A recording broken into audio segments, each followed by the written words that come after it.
Ladies and gentlemen, welcome to another episode. Actually, this is the first episode of season 2. I am Troy Miles. That's right. I am here along with my college teammate, Eddie Davis. And once again, we are here to help players, coaches, and fans become more intellectual inside the game. Welcome to the Point. Eddie, what's happening, brother? What up? What's up, Flu? Oh man, there's so much so much basketball stuff happening. I can't tell you. Of course, we know the NBA draft just happened, but today, big news: LaMelo Ball has been moved, and I got some thoughts about that. We talked about that in past episodes about the prospects of LaMelo Ball, and we shared some thoughts, and you thought one thing, I thought this, Craig thought another thing, but one thing for sure, LaMelo Ball is a terrific talent. Now, in my opinion, when I saw that this morning, I just shook my head and I thought some teams just don't get it right. Some teams, like Charlotte, they've had a history of not doing so well. Let's just keep it simple. And this year we saw signs, we saw life, and we had we had things to say about them, and they actually had the experience that we thought that they needed to take, and as part of their progression towards legitimacy, they made the playoffs. They got that experience. They got some young pieces, and they were moving in the positive direction. And then here they go, changing things, which means, number one, you've changed the chemistry. Absolutely.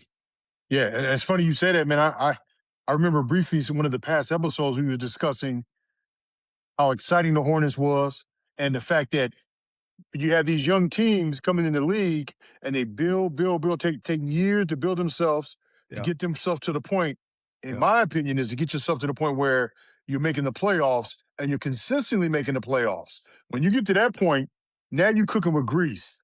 And that's just a figure of speech, but you're cooking with grease because, okay, we're here. Now, a positive move, an addition here, maybe a subtraction, but more than not, an addition can take us over the top. When we're fighting, we're getting into the conference championship and things of that nature. I thought the Charlotte Hornets were there. They were young, and even better, they were winning. Yeah. But more than that, being in Charlotte, which is tough to get free agents to sign, they were exciting. Yes, the Hornets were exciting, which, like I said, they were a must-watch team. You cannot take that for granted, Ed. Must-watch TV? Are you kidding me? Exactly. The reason why half the nation or half the people were watching the Charlotte Hornets was because of that factor right there. Because they were must-watch TV. They were exciting. Exciting to they watch. Were exciting. You could see that they were on the road to some place. They were on the yellow brick road. All they needed to do was add, and it felt that way. They added Steinbeck from Washington, and you felt like, okay, he's more in the booger role because they're making those moves. That's what they need. The same thing we'll talk later about San Antonio, addressing their needs specifically. So in the case of Charlotte, you just add. Now, with that being said, because I'm a LaMelo Ball fan, and not just because I like LaMelo Ball, I like the way the kid plays. I like what he brings to the equation outside of the Showtime aspect. What he brings as a maestro, as a regulator, as somebody that can set people up and get people get people going in their role. And they had those type of players, the Brandon Millers. They got the Knapples, and so I thought that they were in the position to really do some things. And now, when you look over at Minnesota, you're like, goodness gracious. You put the number 1 and number 3 pick in the draft together. You talk about excitement, all the things that help your organization when you're trying to get to winning. Or what Yeah. type of attention are you demanding? I think Yeah, that helped Minnesota tremendously. But like I said, I was getting ready to say, here's the point of that. With that being said, we have to give Charlotte grace because what they have been able to do is they've been able to now stockpile some draft picks, that's and they've a got positive move. plenty of room, I think, under the cap. They could spend $41 million on somebody, and hopefully, I mean, I'm not saying this negatively, but see how people forget about chemistry? Because I hear in the rumor mill that Charlotte is in pursuit of Ja Morant. I can see that, but I still don't. I don't see John Moran being able to solve that puzzle in Charlotte, man. And like I said, Charlotte. The problem is, like I said, you have certain cities and certain spots where free agents aren't ready to jump there. They'll take less Right. money and do other things and go other directions. Correct. Charlotte was one of those places, man, where it's going to be tough to get people to come down there. But with LaMelo, like I said, and the way they were playing, they had become must see TV, Mm-hmm. right? It, it also goes back to what we were saying about management, decision making with these pro teams. I'm not just talking basketball. I'm talking about pro teams altogether. You have very, very few management teams who are very, very smart and understand chemistry, team dynamics, able to decipher a good second and third round athlete, you know, somebody We who's going saw to fit or whatever. we saw it in the You can't draft. make it this. The Hornets cannot. They can. That was a that was a premature decision, maybe. Remember, we said that Melo may find him. He'll be somewhere else where he really blows up. And Correct. it's You going to said happen. It's going to happen in you Minnesota. said that. It's going to You take a while. Minnesota hurt themselves as well because they're in the Western Conference and they got very, very small. They got very small. See what I'm saying? They got their Nas Reed. All they have is Gobert, Rudy. I don't see anybody else that's going to be a dynamic inside. They got a few athletes. I've got the young kid who played well at the end of the year, well, but Nas doesn't play. I mean, no offense to Nas. I love Nas Reed. I think he's a very yeah, talented, quote unquote, big man, very skilled. But yeah, Nas is a perimeter player, so to speak. I mean, true, Nas is true. just to me, Nas is just a ball A player. baller. He's just He's a not, yeah, baller. he's just Yes. not a big man. Yeah. He's not what I consider big. He's just a flat out baller. And he's gonna True. help, he's gonna add another weapon to Charlotte. I just think that Charlotte created a hole. You can fix it. You can certainly fix it. There's players I, out I, there, I but don't think so. Blue. I don't think so. by getting You rid of LaMelo, you create a hole in you your lineup. you've taken away. No, it's a hole, but I'm not talking about just on the court. You've taken away the pizzazz, the flash. You know, All that. you've given away your star. See, and that is very important. Like I said, putting butts in the seats is very important. I can see 2 years from now where you watch the Charlotte games and there's empty seats. Yeah. I can see that, man. And if that's the case, then management has made a huge They mistake, make Ed, a would you business say it? mistake. You say it So now. We said it we said it a few months ago. You thought that he was going to blow up, but just wasn't going to be in Charlotte. true.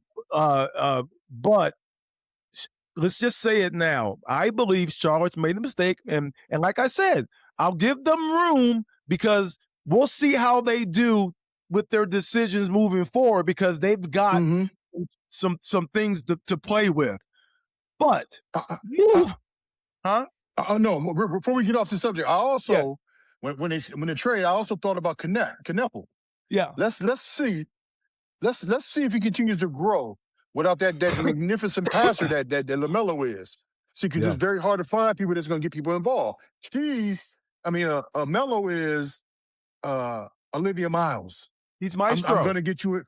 He's a maestro, and they're very hard to find, man. Sick. You can say all the negative stuff you want to say about LaMelo Ball. The kid can ball. No pun intended. The kid can ball. Not just and that. He's special. He's not just that. He checks so many boxes, including the long 6'7" box, which means it enhances the vision he already has that is special. Yes. He already has special Yes. vision. He's 6'7". He's shifty. I mean, he's everything you can think of. And his shooting is like extra. Like I told you, he's one of the few people in the league that can go 1 for 15 from the 3-point line, because most people are never going to get that opportunity, because after you miss 3 or 4, you're coming out. Well, LaMelo is so vital to how that engine runs as a cog that even when he's missing, you're just ready for him to start making, because we all know he's a streaky shooter. Exactly. Exactly. For Minnesota, I think for Melo, him going to Minnesota and playing alongside someone who quite possibly Minnesota is a bigger star than him.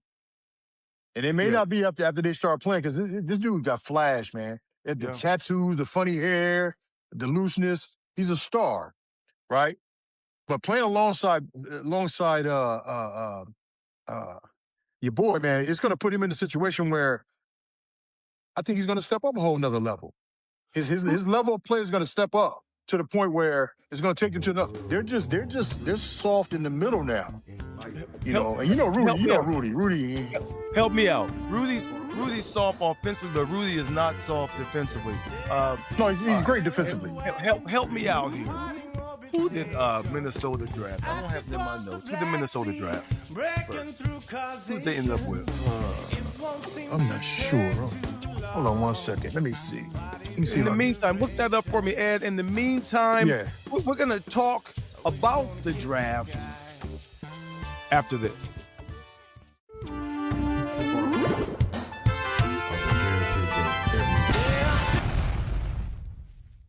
All right, so the NBA draft is in the books. There's a lot of points to talk about. One of the things I'm excited about, because we talked about this a few months back, was the national demographics of the game, and we were talking about how the world is taking over our league. Well, the American players are back in effect. If you look at the top draft prospects, as a matter of fact, I'm not gonna lie to you, I was Donald Trump in the second round. I mean, they were the names I couldn't pronounce. Not that I'm not interested, not that I don't think these guys can play. No disrespect, but the first round was magnificent, starting at the top. AJ DeBonta goes number 1 to the Wizards, who are already, in my opinion, star-studded. They just signed Trae Young to a max contract. They got Anthony Davis, who's on the men, who we know, if he's healthy, he's a problem. He's a problem. The 2 top forwards in the league. My opinion, he's a problem. You got Alex Sarr, who's a young blossoming all-star. You got George. You got you got Billaball. You got Trey Johnson, and you just have such hope and promise for that organization, and they just are. The excitement doesn't stop. They welcome DeBonta. What are your thoughts about him going 1, Ed? Are you surprised?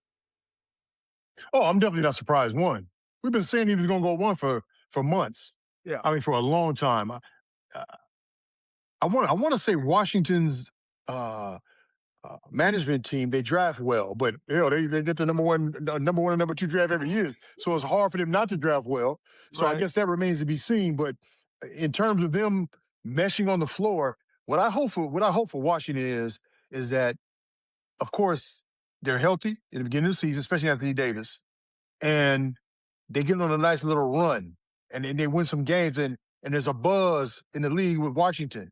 I think that'll motivate Anthony Davis, like, oh, okay, we might have something here. And then they'll turn into must-see TV. Like I was saying before, hopefully they allow AJ DeBonta to get loose. Give him the confidence and just let him play, man.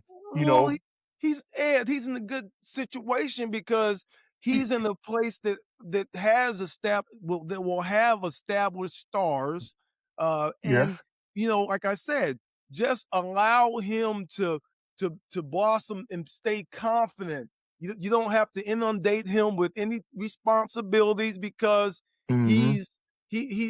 that's not required of him. Now we know that day-to-day Davis could go down at any moment. I know that's mean to say, but I'm just It being is. practical in my analysis. Yeah. That's Yeah. what we've seen from him. And so hypothetically, if that were to happen, it would give him more of what I consider Cooper Flag description, because Cooper Flag, as we I know, got you. was given the reins, and Jason Kidd did that Mm-hmm. organization a favor, even though he's been replaced, and that's another story. But you know, a lot of times the roles that we talk about it before the telecast, the roles that the rookies come in with, they can be highly touted and highly skilled, but you still have to Mm-hmm. be in a place that's conducive for your skill set, based in the context of who else you have, and that's just how it works. Well, And so, well, Trey Young, Trey Young has been known to throw off some people. He shoots the ball, man. He he may does. not be. He's not a conventional point guard. Like he's a point. He's going to He, hurt you on the defensive end of the floor, but he's he's also going to shoot the ball, he's a which is good scoring and bad. he's a scoring passer, in my opinion. He the way he thinks, um, he has the ability to pass the ball, because Mm-hmm. he can ring up assists. It's not like he doesn't. And when you look at the numbers, it's misleading with Trey Young. I think you're right. It's a little bit misleading because the way he impacts the team, he's more of a scoring point guard, and they've already Yeah. got plenty of scores. And this goes back to what we just talked about. Do these organizations really value or understand chemistry the way they need to put their organization's best foot forward? I mean, Well, it's with this particular team, it remains to be seen, though. Like I said, there's a lot of new pieces. So like I said, it's important for Trey Young to get these young guys in the flow, get them comfortable attacking. You know, AD and Trey need to make sure these young dudes know, don't take a back seat to me, AD or nobody. Go, because they got a lot of nice talent, man. A lot of nice talent, and like I said, I think AJ DeBonsa, talent wise and skill wise, is a little notch above the rest of these young guys, but they're pretty close well, in the skills and what they can do, man. So I mean, yeah. hopefully, man, they can come out running. Well, I think the biggest lesson that, in my opinion, one of the lessons he's going to get through this experience is that, he was at BYU and he did remarkable things there, but he Hmm. was in the carry me position. Yeah, He was in the Atlas yeah. position, so to speak. So now he's not going to be called upon to do that. So now he has to be able to acclimate to the environment as such more than he's had to do. The environment so far have catered to his skill set and his Hmm. appetite. Now he's going to have to be more aware of and fit himself in to make the team successful. And I hope they find the formula. I love seeing new teams. I think they're the new. They'll be the Charlotte. What Charlotte did last year, the new They kids on the block. I think that'll be the Wizards' upcoming season If they stay healthy, I can see that. if I they can see stay that if healthy. they stay healthy. And to me, that's because of AD. Right. I've seen AD. He was here with the Lakers, man. A healthy AD and a motivated AD, he's special. Yeah. He's special, and he can take them to a whole other level. And like I said, those young teams, all you got to do is get them. I'm looking for them to get comfortable winning basketball games or learning how to win basketball games. Mm-hmm. And that, to me, that's the first step of, when we get there, like, okay, we're winning games we should be winning, lose every now and then, but we're winning games. Our next step is now we need to make the playoffs. Yep. Make the Yep. playoffs, and we want to become a perennial playoff player team, and that's all Correct. you can ask for. That's why I was Correct. so Correct. upset with Charlotte and the move they made, man. I I, just, I think they took a if they have a step bad, backwards. They put a hole in their absolutely. in their ship. Now, before we move Absolutely. on, before Minnesota we as move, well. yeah, well, before we move on, I think I want to say this about AD. He's gonna be motivated because he just saw that deal that Trey inked, and he wants one next year. He wants that max deal. All right, so Yeah. next Utah and Daryl Peterson. Now, many people thought he might be the number one pick. People still think he, not the sleeper, because he's obviously heralded, but people think he may be the most talented player in the draft. He drops, quote unquote, to number 2. He says he'll always remember that as motivation. I think Utah got a terrific piece. They've got a nice little core of youngsters. Young talent, yes. They and the league is trending that way. What say about the Jazz? Should you like that pick instead of taking Boozer? I mean, what's your thoughts about that? No. I think they made the right pick. It remains to be seen. Like we talked a few days ago, I told you, man, when it comes to these drafts, you start running down okay, he should take him, they should take him, and they made the right picks. But with these players, man, you never know. You never know how they're gonna materialize, man. And they saying Peterson. I think somebody mentioned Peterson was on a high scale, could be a Kobe Bryant. I didn't see that in college. I didn't see that. I didn't see Kobe Bryant. I saw a talented kid, 6'5", 6'6", however tall he is, gets buckets or whatever, but he did it on Kansas. And it was a short sample of that. I'm interested to see him showing up every night and playing and competing against the best athletes in the world and see if he can get it done. We don't know. We ain't seen it, man. What says why not though? Because with all the sample sets you have of all his whole career, as a youngster coming up on the circuit, now because the kids play nationally at such an early age, they get eyeballs early, and he's always had a certain he's at a certain status, and he's time and time again he's lived up to his billing. Yeah, he's got some. That's fine. He's got some off court things, but I see a kid like that, 6'6", with all the amenities, and seems to have the ease of play. It seems to come easy. It seems to come easy to him. I mean, I agree with you. And he's a baby. So these guys are puppies, and so that's fine. I think that he has, and the reason why I'm saying this, I guess, because I asked you in the lead, picking DP relative to Cameron Boozer, who's more of a finished product in terms of the physical development, in terms of his upside as a ball player, and brings in terms of his amenities. That's what I was meaning. I mean, DP and AJ DeBonsa and Caleb Wilson and Wagler, these guys, to me, Cuff, Fleming, Mikael Brown, these guys are Bambis. These are Bambi-ish type players. They're all babies, but that's not an excuse, man. My thing with Peterson, especially the two guard spots, man. When I see Peterson, he's going to be matching up against, who's he going against? Anthony Edwards. What's another two? Any of the two guards in the league, man. That's one of those spots where you're going to have to go every night, and I think that's true about every position in the NBA.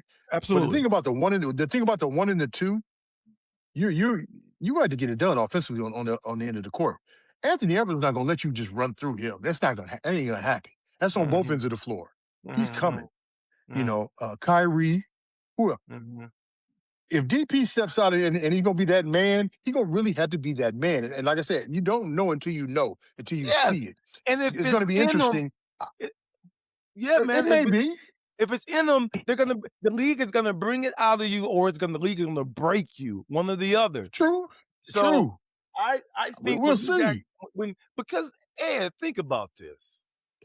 These guys, when they come out of high school, and they've been in our face so long, we kind of get used to them, and we get used to seeing them, and they become common, so to speak.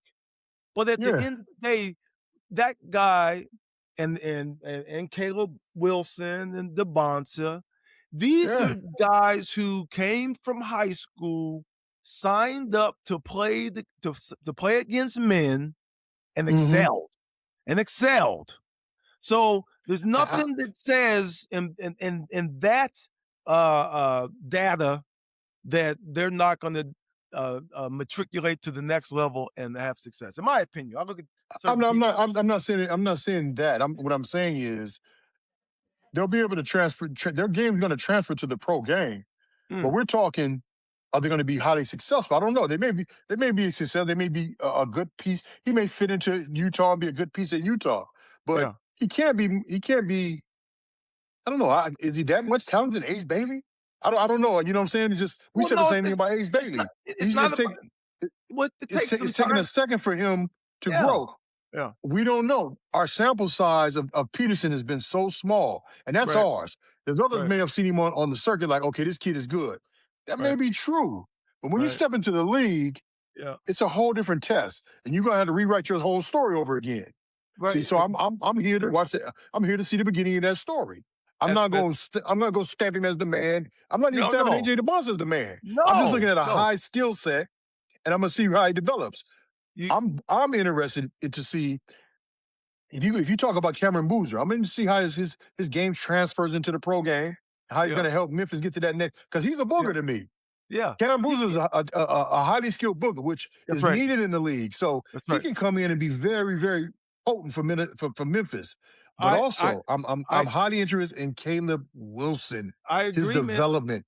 All these He may kids, he man. may have the highest ceiling of all these players. He could. You never Yes. you, you never know, and because we one thing we know for sure. If we don't know any other things, any other variables, we Mm-hmm. know for sure that every year there are going to be guys drafted in the first round, some guys even in the lottery, some guys in the top 5 who just for whatever reason don't live up to our expectation model. Mm-hmm. And Absolutely. Yeah, for sure. there's gonna not only be, we can just keep going down the tiers. There's gonna It's a be number. somebody or one, I mean maybe 2, but there's gonna be Mm-hmm. a player or 2 or 3 in the second round that exceed expectation. Oh, of There's course. gonna Yeah. be a free agent Yes. pickup that Yes. blows us out of the water. That we didn't expect him to do that. And Yeah. there's going to be somebody traded that's going to fit seamlessly into an environment and ignite that ship. That's the beauty Definitely. of basketball.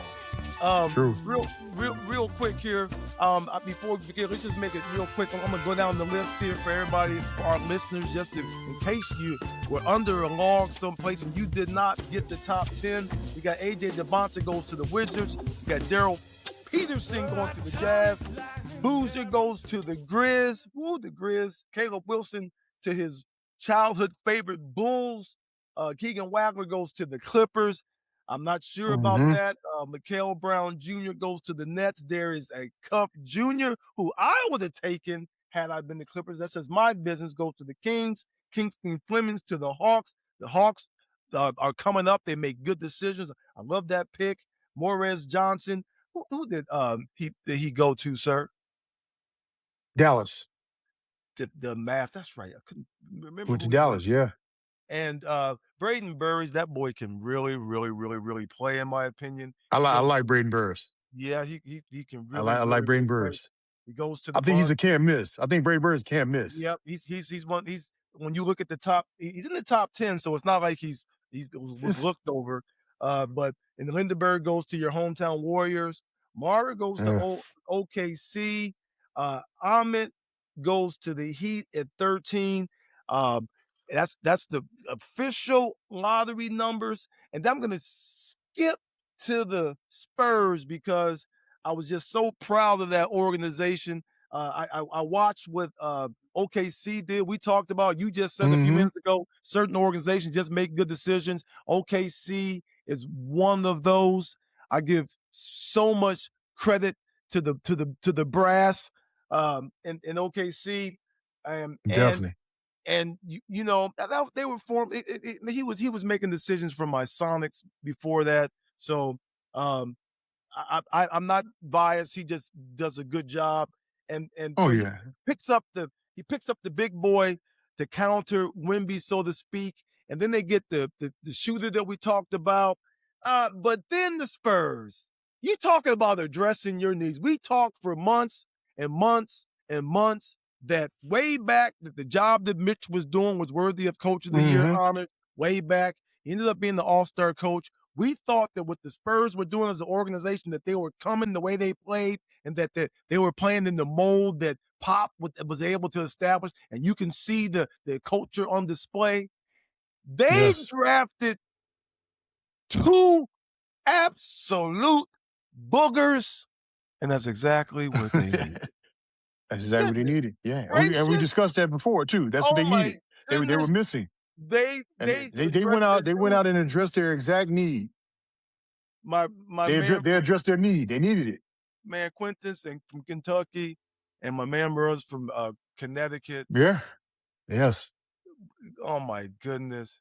They Yeah. That's that. That's really did themselves a solid, man. they had We a great talked draft. we talked about, and not only that, another team, the Pistons, in my opinion, did exceptionally well because in addressing their need. Not saying the other teams didn't do well, but from what we know, what we can see, a Corey from Stanford, in my opinion, is very underrated. You brought him to my attention earlier in the year. A tremendous guard, able to get his own shot.